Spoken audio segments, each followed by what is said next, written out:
Tennessee, and I've sent some information over there on emails, and they seem to like it. So they wanted me to try to do some on videotape. So I guess start out with my dad's store, which was down on Depot Street. And in that store, he had 3 rooms. One half of the store was groceries and dry goods and batteries and radios and not any appliances. And the other side of the store was divided in half, and in the front part, he carried appliances and Congolium rugs and I don't remember what else. And the back part of that store was flour and salt meat and kerosene and different other things. So that was the layout of the store. Then he had a warehouse out in the back, and in this warehouse was cow brand and feed and everything. And the cow brand back then came in patterned bags, and the patterned bags were beautiful, really, and good material. So when somebody that had bought cow brand before had gotten one of these patterned bags, they'd call back and tell us what kind of pattern they wanted on this one so they could make them a dress. The material was very good. And then also, when you'd open the door to the warehouse with all the feed and the hay, you could hear a lot of scurrying around in there with mice running around everywhere. So Dad took care of that by putting a couple of cats back there, and that took care of that. Now in the store part, Pearl Stanley and Warren Harris worked for him for several years. And Pearl had a cow, and each morning she would bring in little half pints of chocolate milk made from her cow's milk and Hershey's syrup. And they'd put them in Dad's cooler, and they didn't last long. They went out in a hurry, and they were good. And that cooler kept drinks colder than anything I've ever seen since. I mean, they were really cold. They were set in water in the cooler, and they had some kind of refrigerant that ran through it. And the heat in the store was provided by radiators.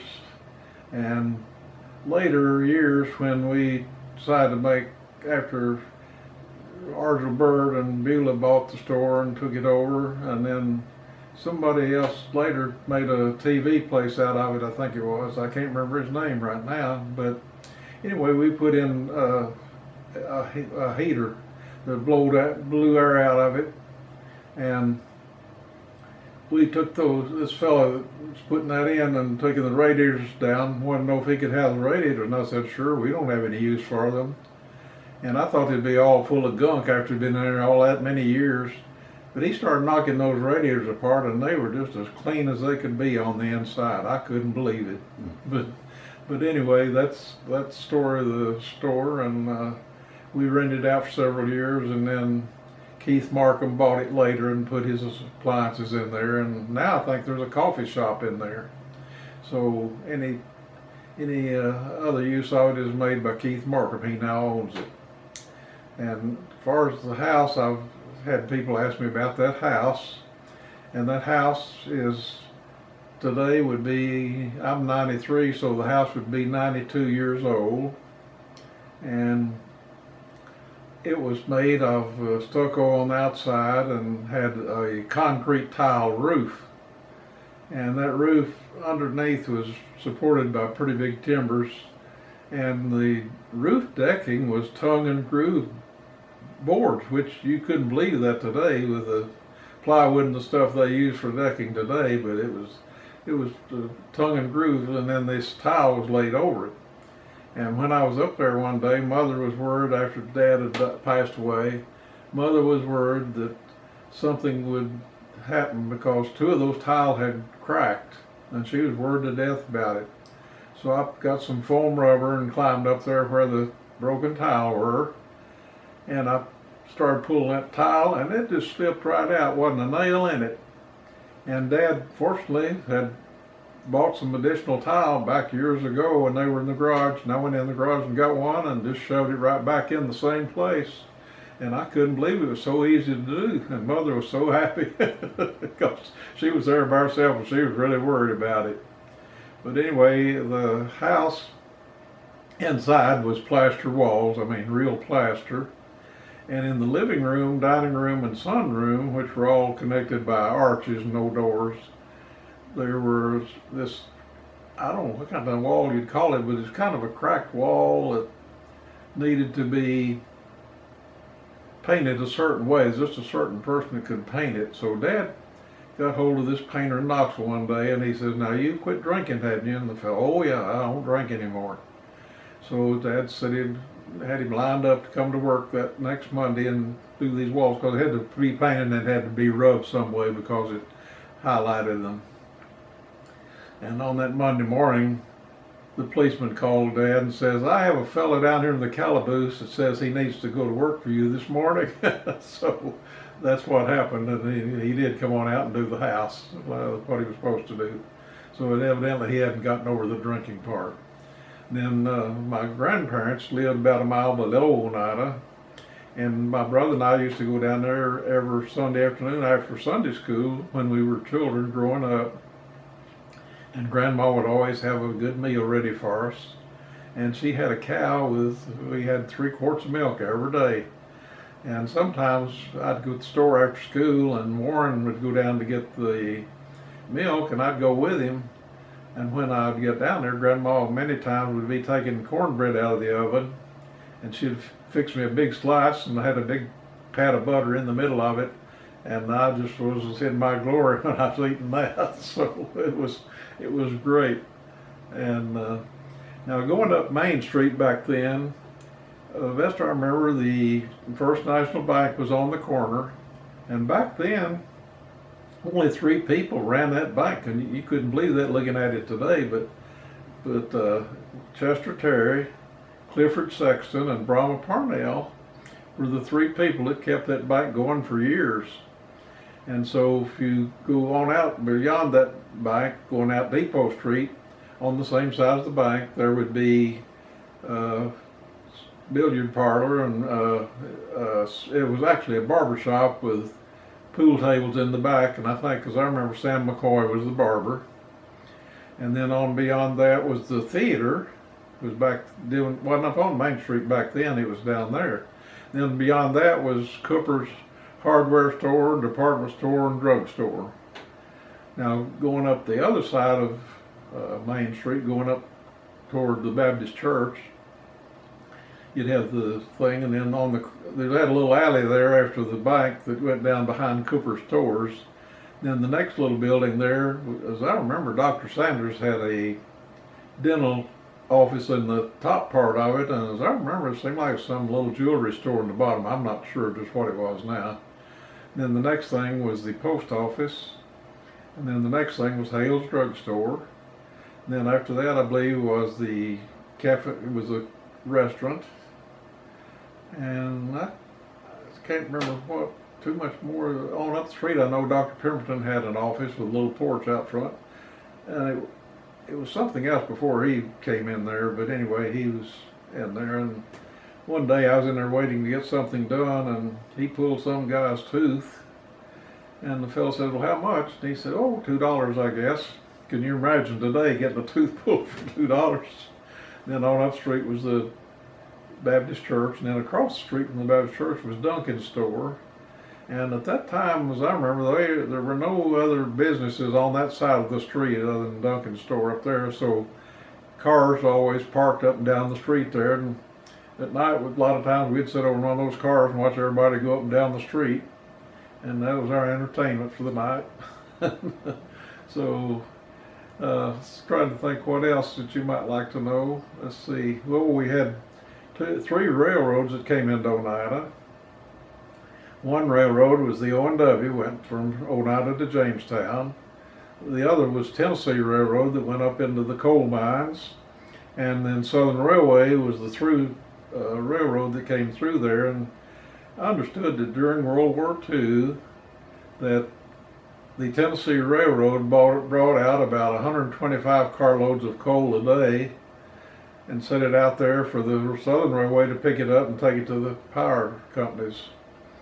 And so can you imagine us having that many railroads there today? I think they're all gone except Southern Railway. And then, let's see, our school, I can remember my first grade teacher was Miss Slayton, and our schoolroom was kind of down under the building on a corner of the building. But I thought that was pretty neat because we had our own bathroom and water fountain down there in the same room, and I just thought that was really being uptown. And then later we went on second and third grades, and I can't remember second grade now. I should remember that teacher. It seemed like third grade was Ms. Bird. Fourth grade, it seemed like maybe Beatrice Smith. I'm not sure about that. Fifth grade, Clay Smith was our teacher for a while, and we really liked him because he would let us chew gum in class. But after a little while, I think he got pneumonia, and Miss Keaton came in, and she wouldn't let us chew gum, but she was an excellent teacher. Then sixth grade was Clarence Smith. Then seventh and eighth grade was, back then, was called junior high school. Now 1 through 6 was what we call grammar school. I think they call it elementary today, but back then it was called grammar school. And then 7th and 8th grades were junior high school, and then 9 through 12 was high school. And junior high, I remember Ms. O.E. Jefferson and O.V. Cross as two of the teachers, and then we had a third teacher, but I cannot recall the name. Then I went through my freshman year at high school in Oneida, and then at the end of that year, I went to Castle Heights Military Academy for years, sophomore through senior years, and graduated there, and then went on to UT and graduated there in 1951 and married in 1952. And now Pat and I have been together as of September 30th of this month for 71 years of marriage. Oh, our neighbors in Oneida around our house down there, I was not born there, but I was moved out there when I was about a year old. And our neighbors across the street was Crawford Cecil, and then up the street a little bit was G.B. Williams. Then going down the other way was Stanfield, and then across from Stanfield's down there was Fate and Myrtle Cooper, and then next door to us was George T. Webb, and later Kirby Phillips. Mr. Webb was in an airplane. He crashed in an airplane and it killed him. And at that time, George T. was in Tennessee Military Institute, and we were all sitting out there in the yard that night waiting on Colonel Inslee to bring him home from TMI to see about his dad, and of course his dad was already passed on. Then later Miss Webb married Kirby Phillips, and Joanne and Dolores were his children, and so they raised them on up. They were about our age, or maybe a little bit younger, and grew up there. And then on the other side of us was C.C. Newport, who was president of the bank, First Trust and Savings Bank. And in the back, on the back of us was George Bales. And then on the other side was Claude Carter and Fred Smith. And Fred Smith was a mail carrier. And a lot of times he used his horse and wagon. And one day I was walking home from downtown, and he came by and said, "You want to ride?" And I said, "Oh, sure." So I climbed up in that wagon and got a ride home with him. And they're really nice. I enjoyed that. Then later, June B. Terry had a pony, and J.D. Pemberton had a pony, and finally Dad relinquished and got a pony for Jim and me, and we let it just run in the yard to eat. And of course, when we had to mow the yard, we knew where the pony had been. And back then, everybody had to have fences because they allowed the cows to all run out in the street. So we got tired of people swiping the gates on Halloween, and so finally Dad put in a cattle guard, which was pipes across a deep ditch, and cattle wouldn't take a chance on crossing it. And that beat the heck out of having to get out and open those gates all the time, and also from having to go hunt them after Halloween. And let's see, later on, N.D. Boer and his family moved in the house right behind where George Bales used to live. But at the time, I went over there, and George Bales had a beautiful woodworking shop, and boy, I was just tickled to death to get over there and see that. And he let me run the lathe one day and turn a little piece of wood, just chip it off some. I didn't make anything, but it was fun running it.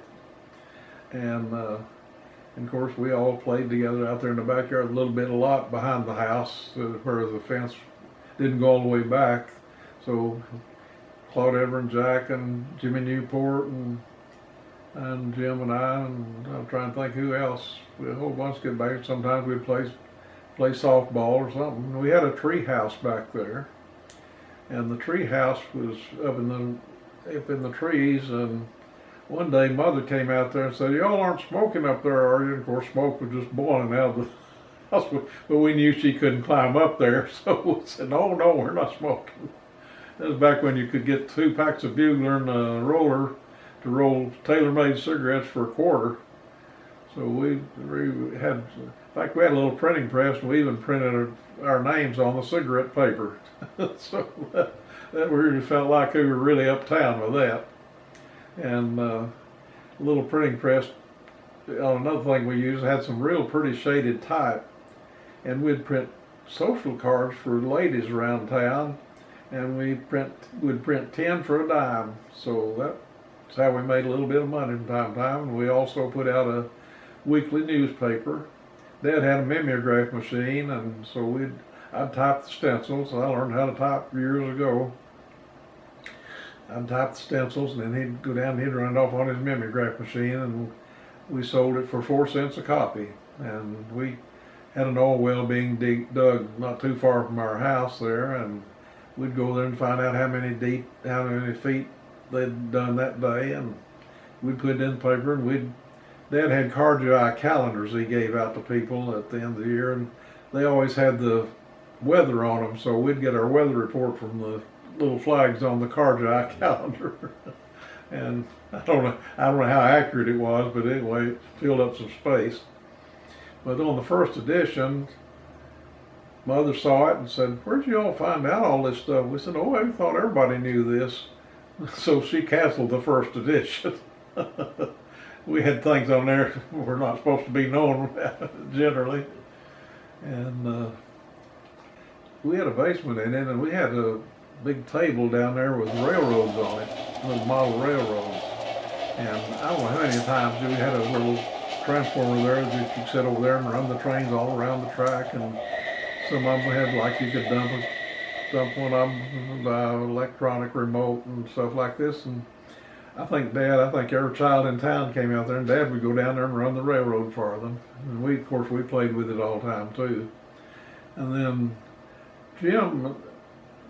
my brother got used to, got some on trying to develop his own film. I think back then Clarence Smith was the only person in town that developed film. So he got these 3 little trays that had some different solutions in it, and we got down trying to develop a little red light we'd hold up there, and we tried to develop film, and some of it turned out fairly decent, but not too much. But anyway, I had hired Baker's book had all these pictures in it he had made. I forget the name of the book. Pat sent it over to him to autograph for us. And he put in there, said, "This all started in your dad's basement, his interest in photography." And I guess he and Jim must have gotten down there and worked on it together, because I never remembered him being there. But in Hale's drugstore, I know we used to go in there quite often after school, or that's where the young people would gather a lot of times. And you could get, I think it's 2 of these funnel-shaped milkshakes for, I think it's 15 cents. And boy, they were good. Little paper funnels that fit down in a metal container there, and you got through 2 of those, you were full, and they were good, and that was a good price. And they also had pinball machines, and they had 2 pinball machines. It cost you a nickel to play them. And we'd get in there and play those pinball machines with ours sometimes. And we'd put our nickels in there, and we'd start hitting the machine a little bit and kind of pushing it to try to get the ball to go here or there, and all of a sudden it'd tilt. When it tilted, the game was over. So we can go that, and then many times they had a little back room in there from the main store part, just where they had some tables and chairs back there. And a lot of times as young people would get back there and have a lot of fun and talking and carrying on. We might buy something. I'm sure they didn't make any money on us, but that was one of the pastimes we had, besides going to Tobes. Yeah. And the school, I sat in my bedroom and watched the schoolhouse burn, and my mother was after me for not bringing my books home. And I said, "Well," she said, "I told you to bring your books home." And you're afraid, and I always had also a saxophone to carry, and it was a big case, and I had to bring that thing home every day. So anyway, the next day I went over there, and just big piles of books were out where they'd thrown them out the window to get them out of the fire. I went over there and went through those piles and found every single book that I had taught with, I had left at school. And even found a little notebook I had that I was so proud of, and a little loose leaf notebook about that big. And I was so proud of that, and I was so tickled to find it again. So I sat in my bedroom and watched the schoolhouse burn. I could see it from my bedroom window. Back then in the Scouts, we met in the old gym that had the round roof on it, old wooden gym, and we'd meet there. And Mr. Looney was our scoutmaster, and he was the county agent. If he didn't have to go do something with a hog or a cow or something, why, he'd be there for the meeting. But anyway, we didn't advance much, but we took a lot of good camping trips. And Earl Hutchison and I think different other ones are in there, Irvin Sanders. But we all went scout camp at Camp Mississippi. But when we'd meet there at the gym, we'd end up playing basketball or doing something, maybe boxing or something to pass the time of day if Mr. Looney wasn't there. And he was an excellent class president, and he took us on a lot of good trips, and he was so patient with us, and we just I think everybody loved Mr. Looney. And he had 2 or 3 children. Miss Looney, I think she taught math out of high school, and I don't remember whether I had her or not. When I'd mow the yard, I was usually with a hand mower, and I'd keep after Dad to get us a power mower, and I kept mowing it with that hand mower, and about halfway through mowing, I'd go out to Shoemaker store, which is about 2 or 3 blocks from the house, and get me some orange pineapple ice cream, Mayfield's. I don't know whether they still make it or not, but boy, it was good. Then I'd go back and finish the yard. And sometimes we'd a hedge all the way around the yard, and my brother and I had to trim that hedge with hand clippers. And I've never heard my brother say more bad words than he did when we had to go cut that hedge. I think back then the ones that had the restaurant there were the Gentrys, and later I understood Maynard King was killed right in the entrance of that restaurant. Have you ever heard that about Maynard King? He was a well-known policeman. He didn't put up with any funny business, and I guess he had been after these guys.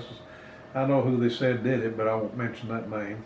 But anyway, Tom Gentry told me all about it one day before he died. And remember one of the policemen beating some guy over the head. I could see him from standing in the store there. And one day I went up there to get the mail for Dad and came back, and Jeff Butler had wrestled some guy to the ground there on that vacant lot. He picked him up, kind of smiled, took him off. So we had a little wild woolly western there for a while, and then of course, as you may remember, Jeff Butler was called up there to a place on the state line. These guys were waiting in ambush for him and almost killed him. He got a lot of buckshot in here, and had, I don't know how long he spent in the hospital in Knoxville. But he was a pretty tough guy. I don't know whether he was as tough after he got all that gunshots or not, but probably not. But he was a good policeman. And we used to go out to Tobes. You know where the motel is out from town? They're about a mile out of town. That was one of the hangout spots for all the young people when I was growing up. And he had a room in the back. He had good food. My brother used to go out there and get a steak every now and then, and he loved steak. But he had a back room with a Nickelodeon. You know what a Nickelodeon is? Played record. You put a nickel in it and play a record. And we'd get a whole bunch of us teenagers be back there having a lot of fun, and Tobe put up with a lot. I'm sure he was very, very good to us. And the boys wouldn't get up and dance, so the girls would get up and dance with each other. There's 1 or 2 couples would get up and dance together, but they went together all the time, and I think later got married. But most of the boys wouldn't get up and dance. We'd sit over there and laugh, and tell jokes, and carry on. And it was kind of dark back in there, but we had a lot of good times in there. And Tobe was very, very compassionate, I think, in putting up with all that, because I'm sure he didn't make much money out of us. When I got out of school, I had taken shorthand when I was at UT, and probably the only boy in the class. And I'd known how to type all my life because Dad had an old Woodstock typewriter there at home. And he had a chart above the typewriter and he had a typing book there. So I'd go through and try to do some of those exercises. He says, now, try not to look at the chart. And he had blanks over the key. He said, try not to look at the chart unless you have to figure out what key you need. So that's why I learned to type. It was kind of self-taught typing. Then I took shorthand to UT, and the first quarter, I thought, I'll never get on to all this hook and crook stuff, and I was about ready to give up. And all of a sudden something clicked, and I think I made A the next 2 quarters, and it just came real easy. And that's how I got onto the railroad, knowing shorthand, because some transportation majors went down there in Knoxville, and I got the job because I knew their shorthand, knew how to type, and that's what they needed. They was clerk stenographers. I did a lot of the filing and stuff in there, and then later on, I was only about 3 months there in Knoxville, and I transferred. I'd been after this guy in Atlanta I love printing. So we'd had printing as a hobby for many years, and I went down there, and he offered me this job. As I never had tried it before, but he gave me this job training, and I went through every phase of the plant from order entry all the way back through shipping, and worked on all the presses and making the plates and all this, everything you do in printing. And finally, about the end of the year, he said, he wanted me to go to Nashville and learn letterpress, and I was interested and anxious to get into sales, so I bid him goodbye, which I didn't see him cry any when I left. My brother had an A model during World War II, and he went to the Navy, and he used to carry baling wire in the back of that old A model, and he could fix about anything that went wrong with it, with that baling wire. And you know, back then that old A model had a little bitty starter way up. You had to get way down the seat and get your toe right on it to start it. And he rigged up a push button starter on the dashboard where he could push button and start it up. So anyway, he went to the Navy, and Dad sold it in the meantime. And my brother got back, and boy, he was upset that Dad had sold that A model. He said, I guess he wasn't thinking I'd be back. Didn't think I'd ever come back. So he was really upset about it. And anyway, we got a Chevrolet Club Coupe, and that was really a nice car with a little seat in the back. And we used that for a while, and he'd let me have it every now and then to go on a date when we were at UT. We used to park it right down there by the stadium. They had a place right, a little road running around by the stadium, because we were in prefab barracks and lived right there. We weren't more than 2 or 3 blocks from the stadium. Went right along 15th Street. And I enjoyed that. I was an original resident of Melrose Hall in UT. They built that hall, and I would have stayed in the prefab barracks, but after 2 years they built Melrose Hall and they closed the barracks, so I had to move down there. Another thing I remember about Oneida was the telephone system. My grandparents' number was 92. And the house number was 6502 and 6503. Now, 6502, it would ring twice, and that was the store, but we'd hear the ring, and if it rang twice, we wouldn't pick it up. If it rang 3 times, that's 6503, that was the house. And that was, I think we had the first call forwarding system in Oneida of anywhere, because when I was at Castle Heights, and Mother and Dad were expecting me to call home, they'd say a certain night, you know, back then, long distance calls were pretty expensive, so it didn't talk long. So anyway, they expected me to call home this particular night, so I called home, and I said, Central answered and said, I'd like to speak to Mother and Dad. She knew who I was talking about, and said, well, I think they're over to Uncle John name else, says I'll ring over there. So I believe that was the first call forwarding we had. Yeah. That's it.